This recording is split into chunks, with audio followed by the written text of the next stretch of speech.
listeners, and welcome to the NK News podcast. I'm your host, Jacco Zwetsloot, and today it is Tuesday, the 30th of August, 2022 in Seoul, and I'm joined here via Zoom by Dr. Song-Yoon Lee, who is somewhere in the east of the United States, sometime yesterday evening, Eastern Standard Time. Before we get started, I'd like to remind you all, please to leave a review about this podcast episode wherever you can. Spotify allows ratings, but not reviews. Apple Podcasts allows both. And you can also like and subscribe us on YouTube. Secondly, check out nknews.org and consider buying a subscription. It's much cheaper than you think. And that helps to fund the excellent journalism that my colleagues put out every single day. Thirdly, follow me on Twitter at JaccoZ and nknews at nknews.org. For podcast suggestions and feedback, you can tweet at us or email us at podcast@nknews.org. All right, my guest today, Dr. Song-Yoon Lee, is the Kim Gu Korea Foundation Professor in Korean Studies and Assistant Professor at Tufts University's Fletcher School. You can find him on Twitter at SUNGYOONLEE and the number 1. We'll put that link in the show notes so you can find it more easily. Welcome on the show, Dr. Lee. Thank you so much for having me. It's a pleasure. We've been talking about having you on for a while. I'm glad to finally have you. I hope it's not the last time. Thank exactly. you. Let's hope not. Now, Dr. Lee, from reading your op-ed pieces and seeing you interviewed in the media and looking at your Twitter feed, one might be forgiven for thinking that you are a hardliner on North Korea, almost hawkish. Is that a fair categorization? I'm entirely progressive and optimistic. I wish for North Korea to change in a positive way, to open up and to reform. So I'm really far left when you think about it, and often I regret that I am indeed misunderstood. Okay. So could you, fill out your position a little bit more? How do you see North Korea?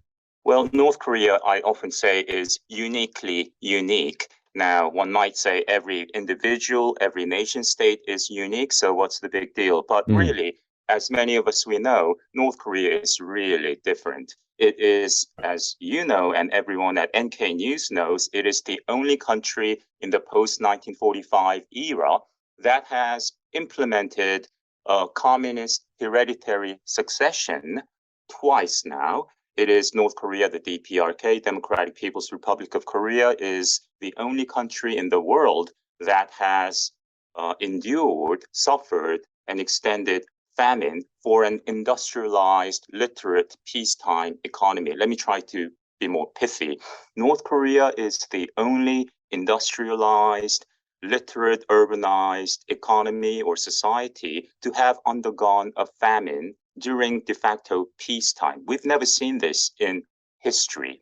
One might say North Korea is also the most militarized society, with a standing army of over 1.1 million men for a country of a population of about 25 million. That's, hyper-inflated also in terms of its military budget, which admittedly in absolute terms is small, but again, for a country that has a small GDP, North Korea spends anywhere between 22-25% or more per year of its national budget on defense, and no other country comes close to that. When it comes to the most extreme and pervasive form of the cult of personality of the great leaders, so-called, the degree of outrageous, just perverse exaggeration and deification of the leaders is unparalleled, I would say. And many scholars on the left and right also agree that the DPRK has built the most perfected, the most totalitarian system in world history.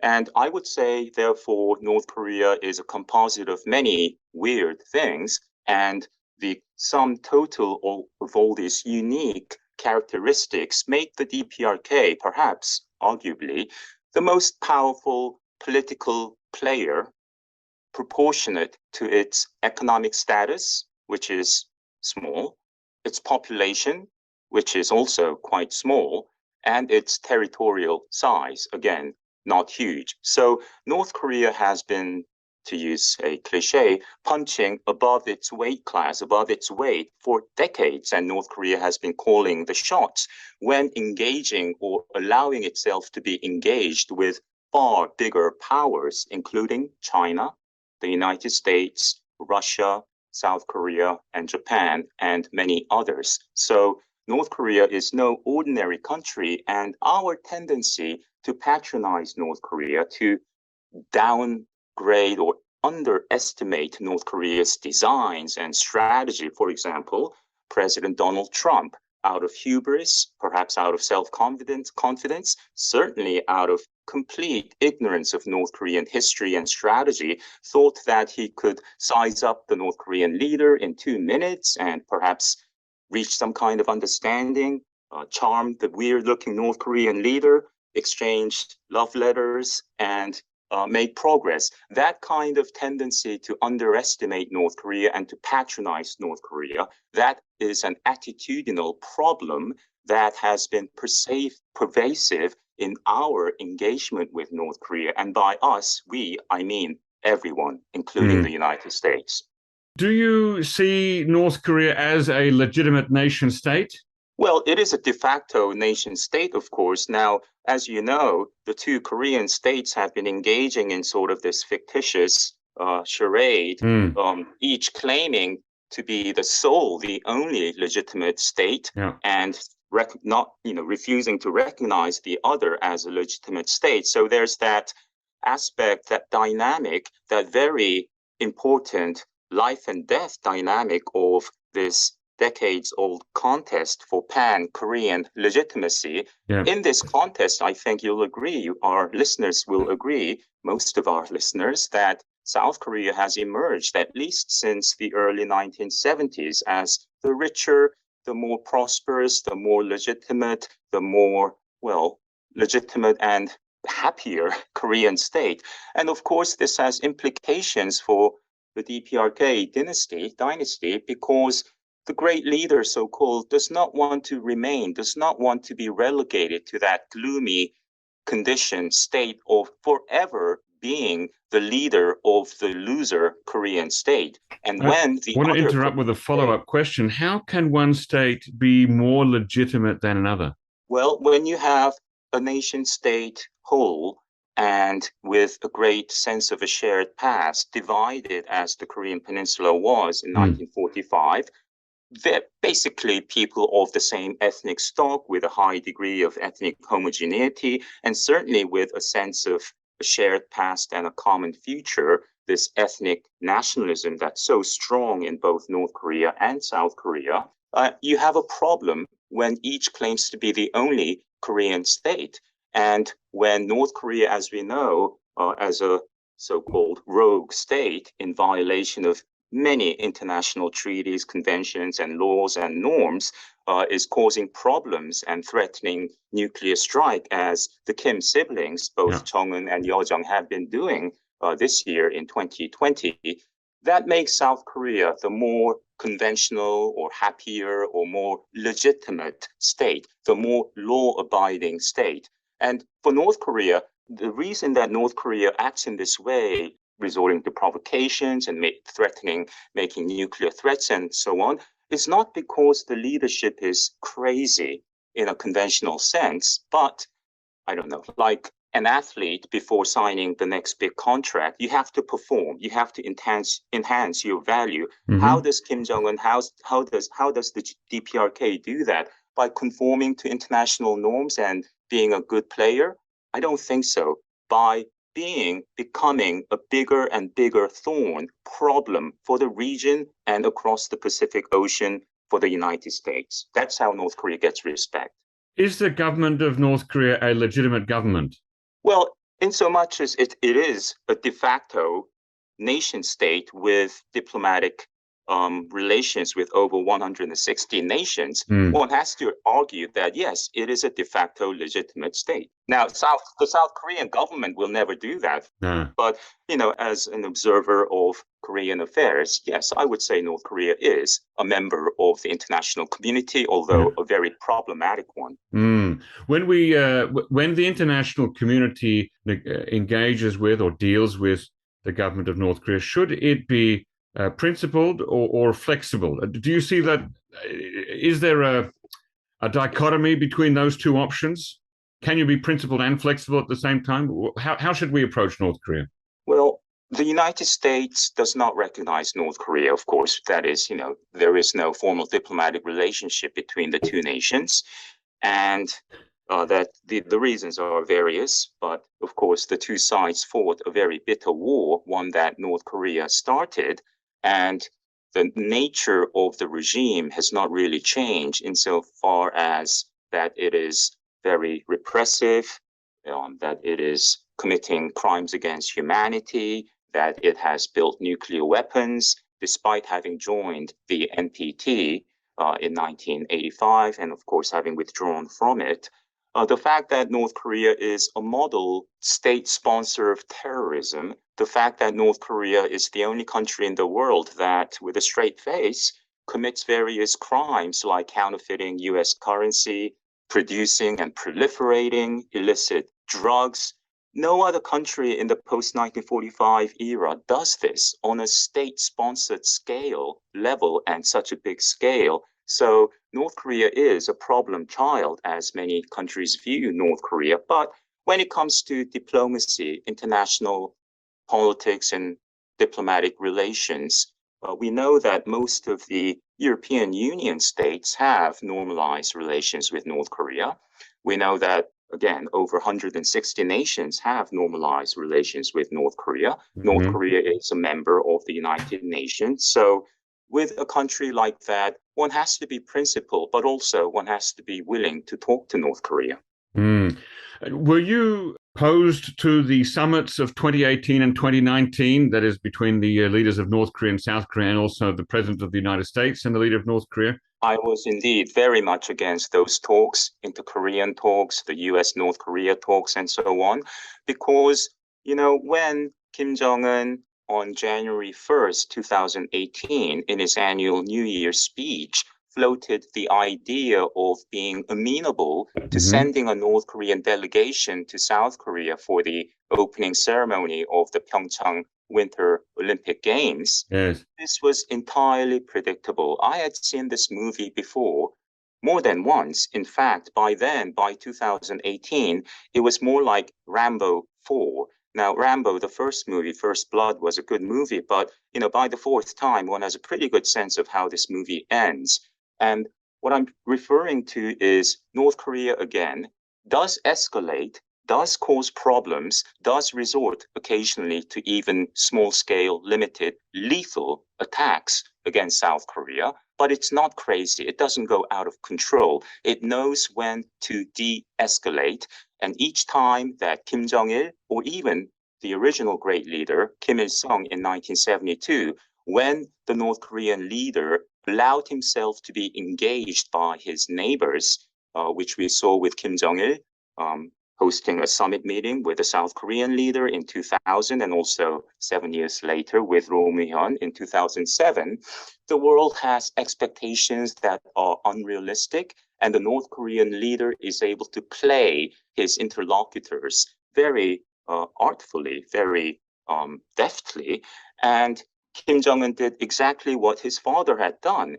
When Kim Jong-il acceded to the throne in the wake of his father's death in July 1994. Now, for the first 6 years, Kim Jong-il never traveled outside his country, never hosted a meeting with a foreign leader. He would lob a missile over Japan, as he did in 1998, engage South Korea in lethal naval skirmishes, as he did in 1999, 2002, and so on, acting weird. But 6 years later, all of a sudden, Kim Jong-il popped up in Beijing. This is May 2000. Why? Because he had a very important meeting with the South Korean president, President Kim Dae-jung, in June, the first ever inter-Korean summit, which was quite sensational, I have to say. And then he hosted the next month, in July 2000, a man named Vladimir Putin. The first ever visit to North Korea by the top leader of Russia or the Soviet Union. And then he turned to softening up the United States. He sent for the first time in North Korean history a special envoy to the Bill Clinton White House. And Marshall Cho met with President Clinton on October 10th, which of course is Party Founding Day in North Korea, and extended an invitation to President Clinton. Just days later, Secretary of State Madeleine Albright was in Pyongyang meeting with Kim Jong Un to gauge the feasibility.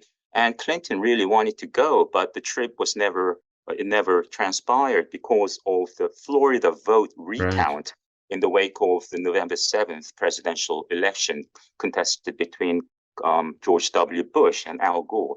And then Kim Jong Un, that was a setback, but he showed up again in China in January, imitating Deng Xiaoping's southern tour, visiting the special economic zone, the states in the south, including Shanghai.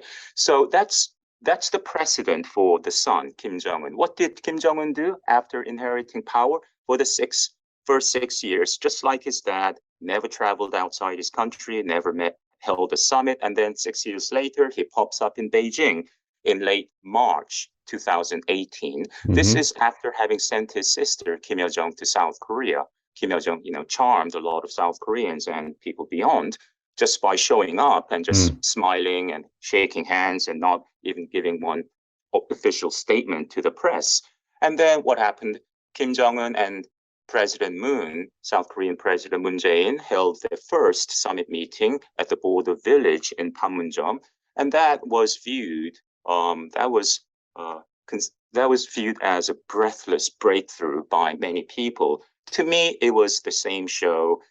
Kim Jong-un, engaging in a dramatic image makeover, and President Moon eager to paint Kim Jong-un to President Trump and to the world as a reasonable statesman with whom they can do business. So I was a bit cynical because, I've been repeatedly mugged by the duo team of history and reality. And at the time, I was very critical of how quickly the United States changed its tune and now wanted to beautify, wanted to defend even the North Korean dictator.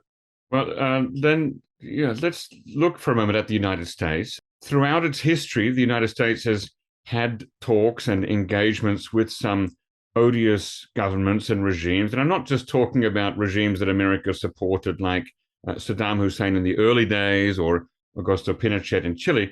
I'm talking about regimes that America was actively opposed to, like the Soviet Union and the People's Republic of China, who it also fought against here in the Korean War.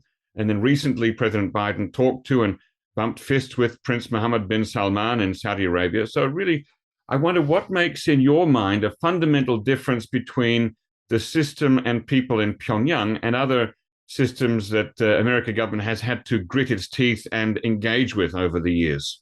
Yeah, so all the examples you mentioned, I am not opposed to such meetings. And in principle, I am not opposed to summit meetings with the North Korean leader, whether it's the South Korean leader meeting the North Korean, or the United States, the American president, or the Japanese prime minister, and so forth. But when it comes to this issue of, quote, denuclearization of the Korean Peninsula, end quote, that is not denuclearization of North Korea, but of the Korean Peninsula. This is a game that the other side cannot win because this is a formulation, this strange formulation, the phrase denuclearization of the Korean Peninsula is a formulation that Kim Il-sung came up with in the 1980s and then vigorously promoted in the early 1990s. And that phrase, it's mentioned quite prominently in the North Korea-South Korea Denuclearization Accord of 1992. The phrase is featured in the 1994 Geneva Accord, the agreed framework of October 1994 between North Korea and the US. It's mentioned in the September 19th, 2005 joint statement of the six-party talks, and it is mentioned in every single UN Security Council resolution opting to punish or sanction North Korea. So it's but let's give a little bit of context to our listeners there. Let's not forget that in the 1980s, when Kim Il Sung came up with this phrase, denuclearization of the Korean Peninsula, there were only nuclear weapons present in South Korea. There were not any nuclear weapons present in North Korea at that time. Now we're, of course, in a completely opposite situation. Indeed, that's a very important point. But of course, at the time, throughout the 80s and going back to the 1970s, even the 1960s, North Korea was very keen on and trying very hard to build the bomb. So South Korea got rid of, or the United States withdrew US nukes from South Korea by late 1991. And over the past 3 decades, even longer, we've been talking about denuclearization of the Korean Peninsula, when the only Korean state that has been nuking up is North Korea, not South Korea. So over the past 30 years of negotiations with North Korea, I don't know, perhaps it was a rookie mistake in the early 1990s. The US and South Korea made various concessions, not only agreeing to give North Korea energy and food aid, which is, under the right circumstances, fine, but also to suspend combined annual defensive military drills, team spirit, so-called. So that was a precedent set by the US and South Korea. And it was sort of a goodwill gesture in engaging North Korea and pushing North Korea to get rid of its nascent nuclear arsenal. But I think it was an unfortunate precedent. Now, precedents they're not prescriptive necessarily. They don't define the future, but they are kind of constraining. So Kim Jong Un has some reasons to be displeased by the resumption of the combined military exercises that should never have been suspended live field training as they have been over the past almost 5 years. Okay, but just help us to understand here what exactly. So, given that historical context, that when Kim Il Sung said, let's denuclearize the whole Korean Peninsula, and there were only nukes at that time in South Korea. Now, of course, there are nukes only in North Korea. We're still using the same phrase. What exactly is wrong with that phrase? Surely, if we look at it at a literal surface meaning, denuclearization of the Korean Peninsula would mean now we have to get rid of the nukes that are in North Korea. Why is that a bad thing? Because Kim Jong Un has now, and his father before him, trapped the other side into accepting North Korean nukes as legitimate. Now, North Korea, uses that phrase, of course, never says denuclearization of the DPRK, but says, of course, of the Korean Peninsula. Yet North Korea occasionally very kindly explains to the world what that phrase means exactly to the DPRK. It doesn't mean unilateral denuclearization. In fact, it means something entirely different, almost quite opposite. It means mutual disarmament, meaning the withdrawal of US troops from South Korea, but not only from South Korea, but from the region, also from the region, which means, of course, Japan and Guam, and ultimately the abrogation of the US-South Korea military treaty. North Korea explained this quite clearly in the KCNA article of December 20th, I think, 2018.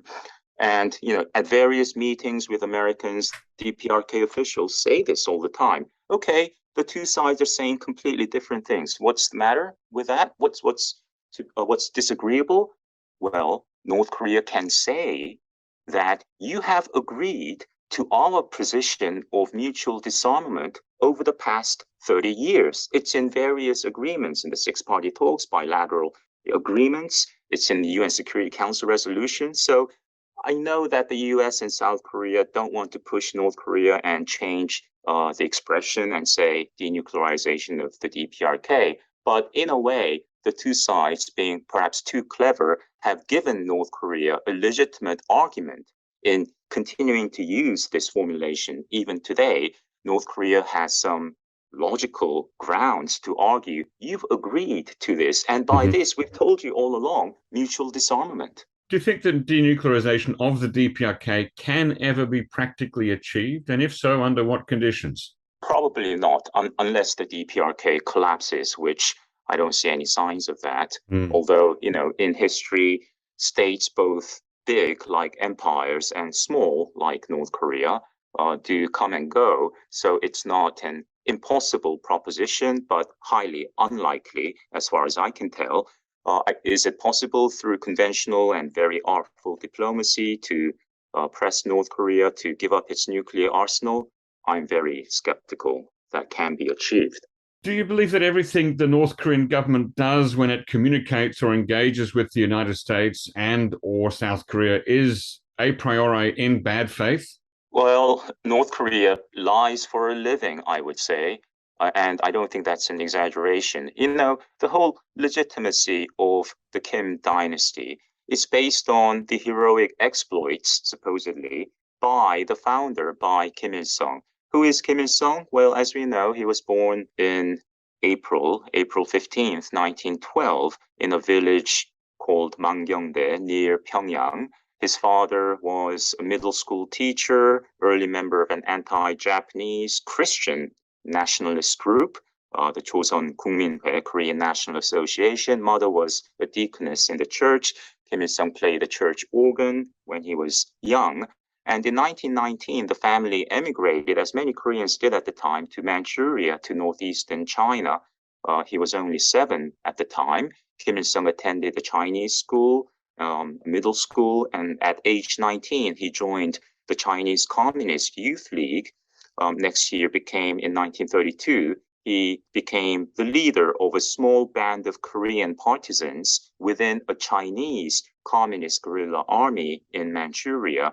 And then from 1941 to 1945, he was a captain. He was an officer, junior officer in the Soviet army, the 200-man 88th Special Regiment of the Soviet 25th Far Eastern Forces, which was a multinational, Russian, Chinese, Korean reconnaissance unit out of the Russian Far East. So he was a small-time guerrilla with, real revolutionary credentials. But in North Korean history, Kim Il-sung single-handedly liberated Korea. There is no mention of the US fighting against Japan.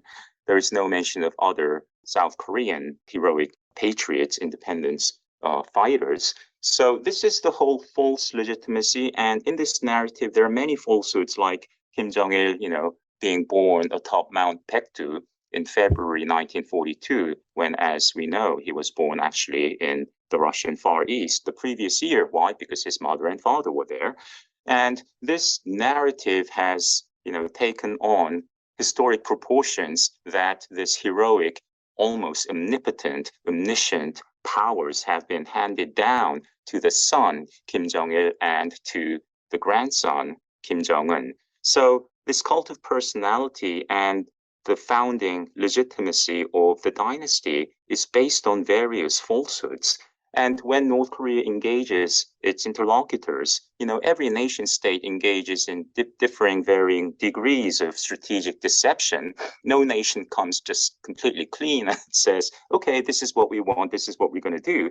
But North Korea has taken this art of strategic deception to an entirely another level. Kim Il-sung, you know what he did on the eve of launching a massive invasion across the border on South Korea in the early morning of June 25th, 1950, repeatedly in the same month, on June 7th, June 19th even, 6 days before launching the invasion, he proposed meetings between the two parliaments, between the North and South. For what purpose?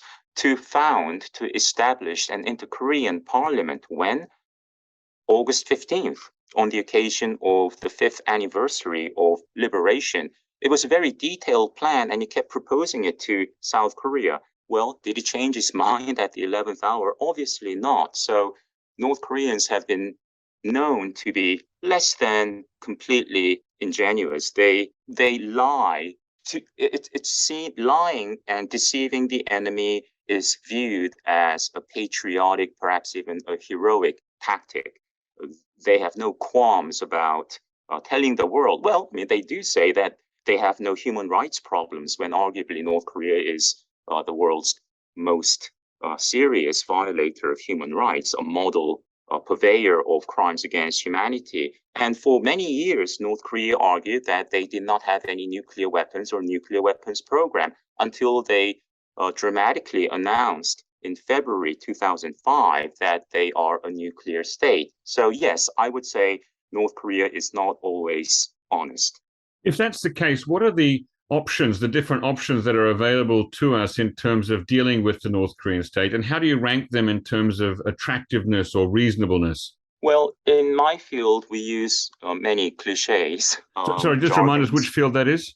International relations. International, okay, IR, and there are lots of different, what do we call it, streams of thought in IR. Which one is yours? Well, to use a jargon, I see North Korea as a revisionist state. What does that mean? A state that is fundamentally displeased with, unhappy with its international environment, and is willing to even use force to change that international environment in its favor, as opposed to a status quo state, one that is quite happy with where it is, the environment it finds itself. So when we talk about revisionist states, of course, Hitler's Germany, Imperial Japan, and other examples come to mind.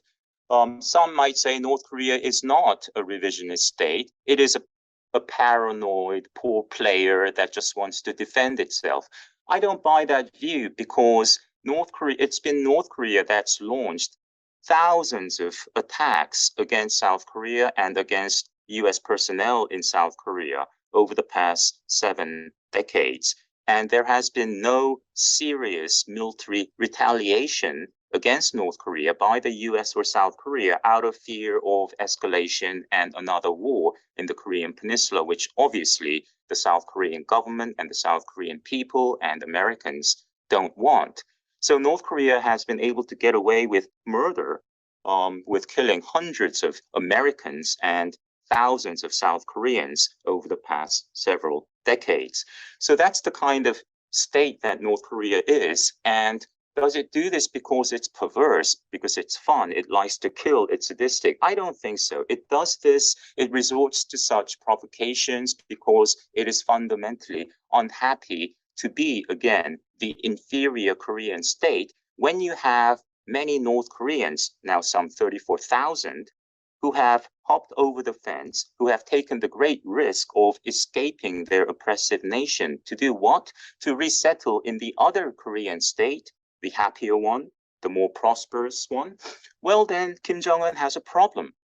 You know, if your people want to choose to live in another state, neighboring state, which consists of the same ethnic stock of Korean people for various reasons, you have a problem. So the only way to overturn this seemingly perpetual, forever state of inferiority, this gloomy reality, is not, in the North Korean thinking, to catch up with South Korea, which is conservatively 50 times richer than the North, but to perhaps effect the Vietnam model. What is the Vietnam model that the Trump administration was touting? Something very different from what Kim Jong Un has in mind. It doesn't mean gradual reform and remain a single party communist dictatorship. It means do what Hanoi was able to achieve, become an overwhelming political burden to Washington, sign a peace treaty with the United States, and compel the United States to withdraw troops and to abandon the South, and then dominate the more risk-averse southern neighbor. That's the Vietnam model that the 3 generations of North Koreans have entertained. Are we anywhere close to that kind of risk taken by the North Korean leader? I don't think so. But at the same time, this has been the post-Korean War years since the armistice of 1953. It's been a shaky peace in the Korean Peninsula, but a de facto peace. That is, as imperfect and problematic as the status quo has remained over the past 70 years or so, there has been no war in or around the Korean Peninsula. Whereas if you look at the period, the 60-year or so period leading up to the outbreak of the Korean War in 1950, I count 5 pretty serious wars, beginning with the first Sino-Japanese War of 1894 to 1895, which was fought in and around the Korean Peninsula. 10 years later, the first Russo-Japanese War, and then the second Sino-Japanese War. By then, of course, Korea was Japan's colony, a platform for moving Japanese troops and materiel into Manchuria. And then it was short, but very brutal, the Second Russo-Japanese War in August 1945. And of course, the Pacific War, the US-Japan War, which was not fought around Korea, but there was actually a plan for the invasion of Korea by Americans with Korean independence fighters under the command of Kim Koo. There was an agreement was even reached between the head of the American OSS, Office of Strategic Services, General Bill Donovan, and Kim Koo signed an agreement in early August in Sichuan. And then that plan was never effected because Japan, as we know, surrendered in the wake of the 2 atomic bombings that same month. So my point is that the Korean Peninsula, by virtue of its location, has been a point of clash, contention, rivalry by various bigger powers historically. And the last 7 decades of long peace, de facto peace, again, very imperfect and shaky, but no war. This has been a period of unprecedented growth, prosperity, human rights, civil liberties, political freedom for the people in the South, whereas for the people in the North, it's been a period of perpetual undernourishment, oppression, surveillance, public killings, executions, and so on. Now, does that mean that we should be pleased just to maintain the status quo? Well, if you are the Korean government or Korean people, South Korean people, I think one should ask for more, as you know, cause we know that Koreans are so big on ethnic nationalism, 우리 민족끼리, by the Koreans ourselves, this notion of ethnic identity. But the status quo then, less preferable to changing it by maybe war of unification by South Korea?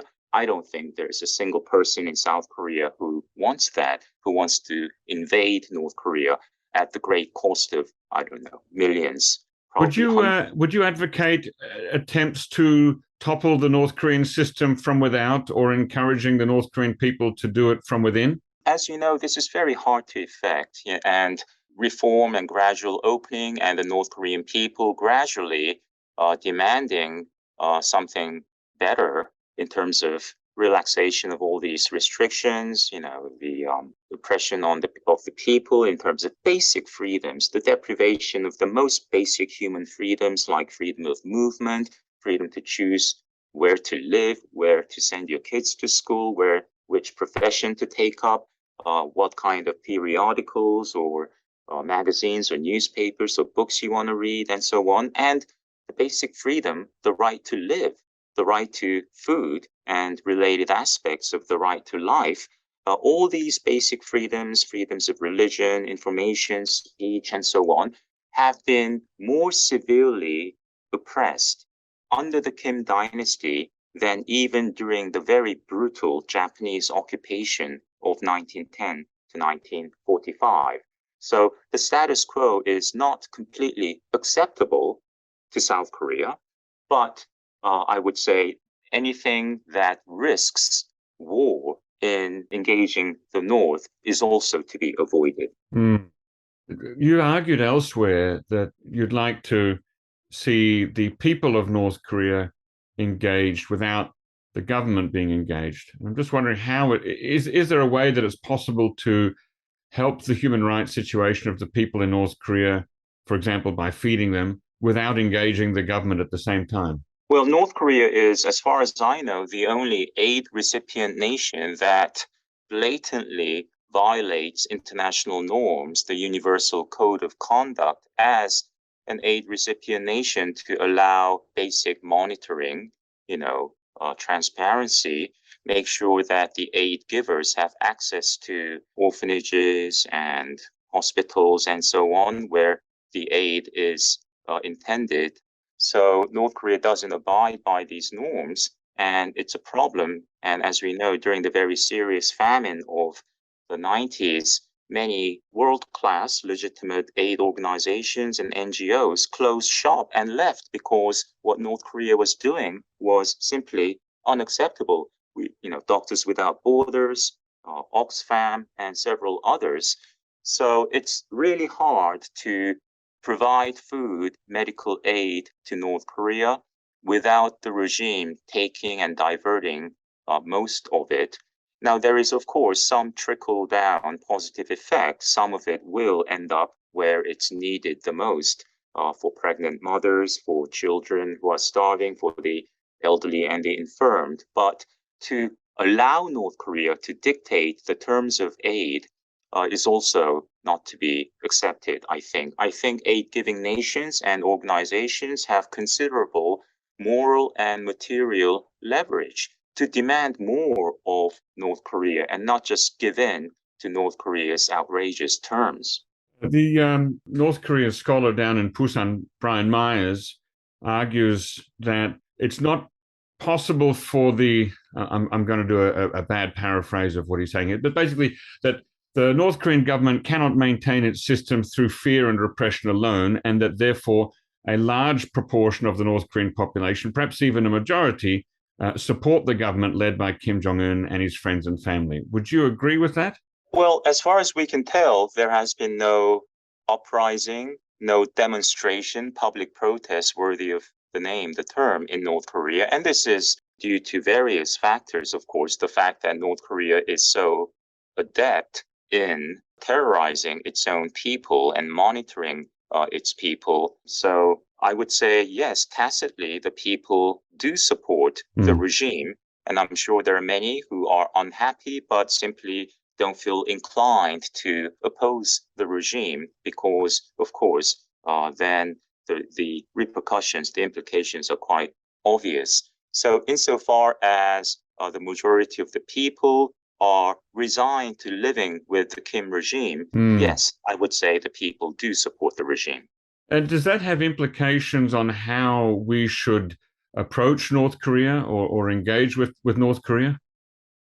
Well, when you look at soft authoritarian states relative to the DPRK, like South Korea under military dictators in the 1960s, 70s, and 80s, especially in the 80s under Chun Doo-hwan, Chun has blood on his hands, and forever his legacy will be marred by the Gwangju massacre of May 1980. But during those years, if we use the Brian Myers dictum, the vast majority of South Koreans were content to grow rich. And it was the human rights activists, the students, who changed this dynamic, who took the great risk of opposing the dictatorship and effected gradual reform and opening, starting in 1987, 1988, and compelling Chun Doo-hwan to step down. So, even in a country, and of course, South Korea then was far different from North Korea today, but even in a country where the majority of the population is resigned to accept basic, accept the dictatorship, to accept deprivation of some rights, like freedom of speech and so on, freedom of the press, even in a society like that, if a few minority, a small minority of activists, brave people are able to speak on behalf of the nation as a whole and demand more of the government, then in some cases, progress is possible. Is that possible in North Korea today in 2022? I don't think so. We know that Kim Jong Un has, in fact, tightened control on the consumption of foreign media, passing a law, I think, in December 2020, criminalizing the consumption of South Korean media up to 15 years for repeat offenders and then even public execution for distributors of South Korean media. And what does that imply? Well, the regime is fearful of the people consuming more of foreign media, including South Korean media, and learning more about the world and how relative to the outside world, how deprived, how repressed they are. So that is point of vulnerability for the DPRK that I think on both principle and practical consideration should be exploited. So what the Moon administration did in passing this law, the GAD law, as a senior British parliamentarian called it, dictated to the South Korean government by Kim Yo Jong in a written statement on June 4th, 2020, and criminalizing sending not only leaflets, not only anti-DPRK leaflets, but basically everything under the sun that has any exchange value, including a bar of soap, pair of socks, banning sending anything across the border into North Korea was, in my view, a grave mistake, a setback for democracy in South Korea, and an offense to the people, the long-suffering people of North Korea who are thirsty for information, and a poor precedent under which successor governments must abide. So I'm all for sending more information into North Korea, even though it may cause inconvenience to the border residents and to others. It is a universal right, of course, the freedom of speech, freedom of information, the right to consume and share information, irrespective of, regardless of borders and regardless of medium. That is the prescient phrase enshrined in Article 19 of the Universal Declaration of Human Rights. So you just mentioned President Moon and his anti-leafleting law. How do you evaluate President Moon overall, just in view of his relations, his attempts to engage North Korea? There are voices here in the South that see him saw him as a crypto communist ready to hand over the keys to Seoul to Kim Jong Un whenever he wanted it. What do you think? Well, when Kim Dae-jung reached out to the North Korean leader then, Kim Jong-il, in 2000, I would say it was a worthy attempt, although we later found out that there was money under the table in the sum of some $500 million in the days leading up to President Kim's visit to Pyongyang, which was regrettable. But by 2018, I think President Moon should have known, based on the past, based on precedents by Kim Dae-jung and Roh Moo-hyun, who also met with Kim Jong-il in October 2007, that summit meetings alone do not lead to positive change, to genuine reconciliation and genuine peace and North Korea's denuclearization. So I think probably Moon Jae-in, like most politicians, overreached out of hubris, out of self-interest, and tried to paint the North Korean leader as an agreeable, legitimate, trustworthy person. And I think that was a mistake. That nowadays, I'm surprised to hear more voices in both the United States and in South Korea arguing that Seoul should have its own nuclear weapons, or it might be okay for Seoul to have its own nuclear weapons. What do you think about that? How do you feel? Well, when North Korea conducted its third nuclear test on February 12, 2013, and it was the first underseen by Kim Jong-un himself in the Kim Jong-un era, snap polls after such a nuclear test in South Korea yielded results, let's say 66%, two-thirds of the South Korean people, close to 70%, probably reacting in a somewhat emotional way, saying that South Korea should build a bomb for itself as well. Now, some 10 years later, almost 10 years later, I think that kind of sea change, that is South Koreans feeling more and more that South Korea needs to nuke up itself for various reasons. One is that, can South Korea really trust the United States to risk hundreds of thousands of American lives to defend South Korea in a limited nuclear war against North Korea? I think we're moving in that direction, and that, of course, has negative implications for the non-proliferation regime. South Korea might perhaps face the ignoble distinction of becoming the second state to have acceded to the NPT, Non-Proliferation Treaty, and then after North Korea to withdraw from it.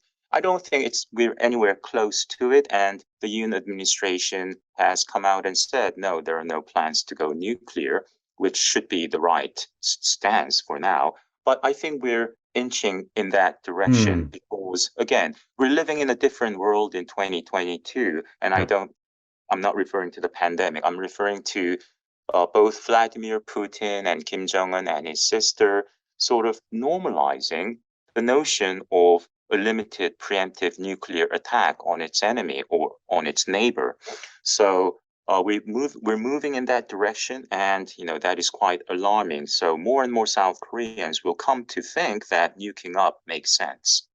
On the other hand, on the other side of the Pacific Ocean, North Korea, as we know, has lots of nuclear warheads. Now, it claims to have missiles that could successfully carry those warheads to the continental United States, though there's still some doubt about how reliable that system is. Now, if and when North Korea gets to the stage where it can be shown to definitely have a reliable delivery device that can hit several American mainland cities, even beyond California, do you believe that the United States will continue to maintain its commitment to the ROK-US alliance and continue to use its extended deterrence to keep North Korea in check? Or will voices in Washington become louder to make a different calculus now that it might one day be forced to trade Seattle for Seoul or Boston for Busan? Well, to use another cliche, it's all scenario dependent. I think if cordial relations can be maintained with a DPRK that is nuked up to the teeth and obviously capable of marrying a nuclear warhead on an ICBM that can hit Washington, D.C. Under that scenario, as we've lived with China, the United States has lived with China for decades, I think there could be calm and perhaps even occasionally productive dialogue between the two parties. But Kim Jong Un, I think, is not content to merely achieve that kind of credible deterrence and continue to live as the leader of the loser Korean state. I think he wants to change the equation. And the way to do that is, again, to cause trouble, to gradually escalate, go up the ladder of escalation and become an imminent nuclear threat to certainly the US forces in Korea and also in Japan and to South Korea, but also by and by become a more credible threat to the West Coast or even the East Coast of the United States. And how does he achieve that? Well, by causing problems, lethal problems, limited attacks against South Korea, firing a missile in the direction of Guam, perhaps hitting a military installation in Guam or Hawaii, doing something that might be cause for war and thereby give doubt to whoever is in the White House. Do I risk the lives of tens of thousands of Americans just to honor our treaty commitment to defend a key ally across the Pacific? Or do I say, okay, let's have peace and withdraw from South Korea? We're not anywhere close to that kind of deliberation yet, but I think that's the direction in which Kim Jong Un wants to go. Is there, in your mind, any realistic way in which the two Koreas can ever live in mutual and peaceful coexistence on the same peninsula? Well, if Kim Jong Un were all of a sudden to become a reformer, a real reformer like Deng Xiaoping, the mere fact that he lived in Switzerland, the way that Deng Xiaoping lived as an older person in his 20s in Paris, in France, and was exposed to European cosmopolitanism, engendered optimism in some North Korea watchers, as we know. But for every Deng Xiaoping, there's a Pol Pot, there's a Bashar al-Assad, who was a doctor, studied medicine in England, and Pol Pot, of course, also studied in France. So if Kim Jong Un were to change, and I certainly hope that he does, then yes, a softer authoritarian leadership under the Kim dynasty in Pyongyang, one that is secure and non-threatening and not willing to dominate, censor, bully, emasculate, and perhaps even take over the South, then I think the two Korean states could live under better conditions, warmer relations.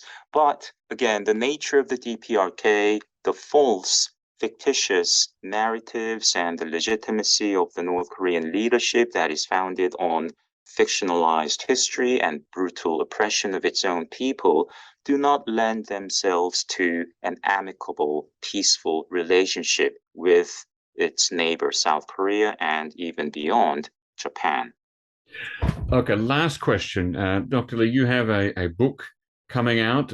These days, Kim Yo Jong has been back in the news again. She's given some public speeches. She's sounding very strident towards South Korea. She made a statement about hating President Yoon.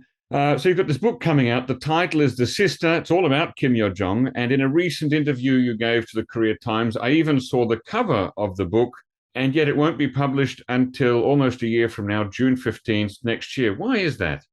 It's a bit complicated, but apparently there are different markets in the world for English language books. My publisher is based in London in the UK, and the three big markets are North America, the US and Canada, and Europe, and Australia, New Zealand, and other countries where, like the Philippines, English is spoken, Singapore, and so on.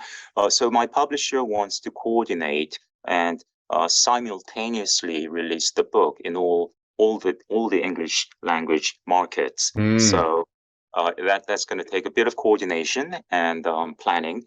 But I trust my publisher to think that's in everyone's best interest. I imagine that you as author must be somewhat anxious, that you think, Kim Yo Jong's hot. She's in the news now. You want to get the story on the book on the shelves as quick as possible.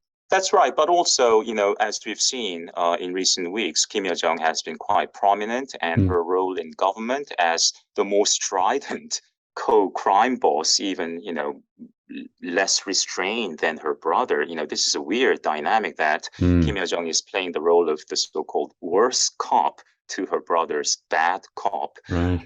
It's quite clever. It's ironical. And I expect Kim Yo Jong to take on a greater prominence in her nation's statecraft, shall we say, in the coming weeks and months. So, it gives me a chance to update and to keep track of current events. Oh, that's good if you can still update it. Yeah. Let me once more bring up Brian Meyer's name and say that if you want to get your next book out faster, you can always self-publish like he did with his Juche myth book a few years ago. Yes. And he's a great writer. Indeed. We hope you'll come back on the show next year to when your book does come out, to talk in more detail about that and about Kim Yo Jong. I would appreciate that very much. Thank you. Well, thank you once again for coming on the show today, Dr. Song-Yun Lee. Listeners, don't forget you can find him on Twitter at SUNGYOONLEE and the number 1, Song-Yun Lee 1. Are there other Song-Yun Lees out there? Apparently there was, so I had to go with Song-Yun Lee 1. I understand. All right, well, thanks once again, and we look forward to talking to you in the future. It's been a pleasure. Thank you. Ladies and gentlemen, if you already have an NK News subscription, take a look at our NK Pro platform, which offers unparalleled services that specifically cater to the needs of professionals who monitor developments on the Korean Peninsula. You can inquire about access and a free trial membership by sending an email to membership@nknews.org today. Also, if you have feedback, questions, or guest recommendations, please send them to podcast@nknews.org. Our thanks, as always, go to Arias Dare and Brian Betts for facilitating this podcast, and to Gabby Magnuson, our post-recording producer genius. Thanks, and listen again next time.